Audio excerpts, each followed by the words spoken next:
Evet. İşgale karşı ses ve Şanlıurfa. Bugün öfke günüdür. ABD elçiliğini taşıyorum diye zorbalık yapabilir. Ama ne kulusu ne de ruhumuzu teslim alamaz ve alamayacaktır. 15 Mayıs 1948 tarihi Filistin halkının büyük felaket günüdür.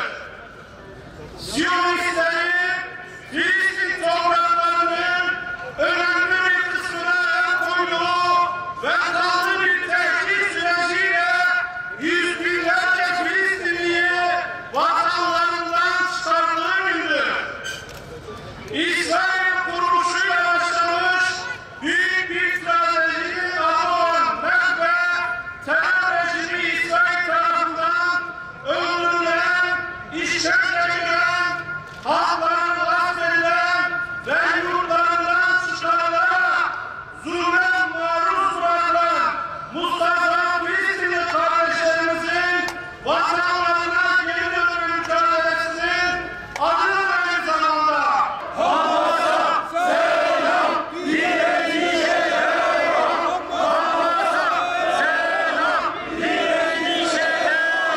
Nakbe'nin yıl dönümlerine getirilerek Amerika Başkanı Trump'ın Kudüs'ü İsrail'in başkenti olarak ilan etmesi ve Nakbe gününe denk gelen 14 Mayıs'ta elçiliğini Kudüs'e taşıyacağını açıklaması Amerika'nın pervasız, hak bilmez rejiminin varlığı noktayı gözler önüne sermektedir. Yaşanan bu gelişmelere karşılık Filistin'de yaşayan kardeşlerimiz bu ilki Nakbe günü için işaret edilmiş topraklara doğru büyük yürüyüş şansı yapmıştır. Müslüman, uyuma, Kudüs'e sahip. Müslüman, uyuma, Kudüs'e sahip. Bu çağrı neticesinde binlerce Filistinli kardeşimiz yaklaşık 6 haftalık Gazze sınırında Siyonist rejimin unsurlarıyla mücadele etmektedir. Bu mücadele sırasında birçok kardeşimiz yaralanmış, 70'e yakın kardeşimiz şehit edilmiştir. Daha az önce televizyonların söylediğine göre 18 şehit, 400'e yakın yardım mevcuttur. Dolayısıyla buradan İsrail'e Büyük Şeytan Amerika'sını bir daha davet ediyoruz.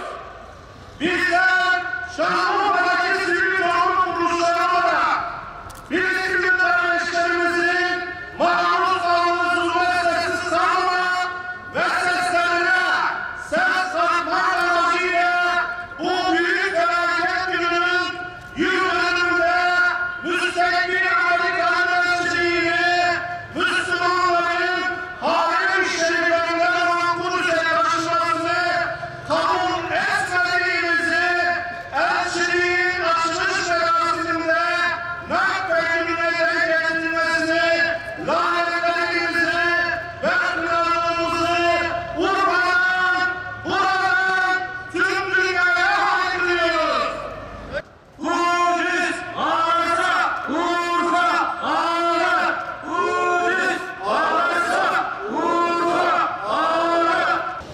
Terör rejimi İsrail'in yürürlüğe koymak istediği hukuksuz ve gayri insani bu girişimlere karşı her daim Filistinli kardeşlerimizin yanında olduğumuzu beyan ederken İslam ülkelerine İsrail'e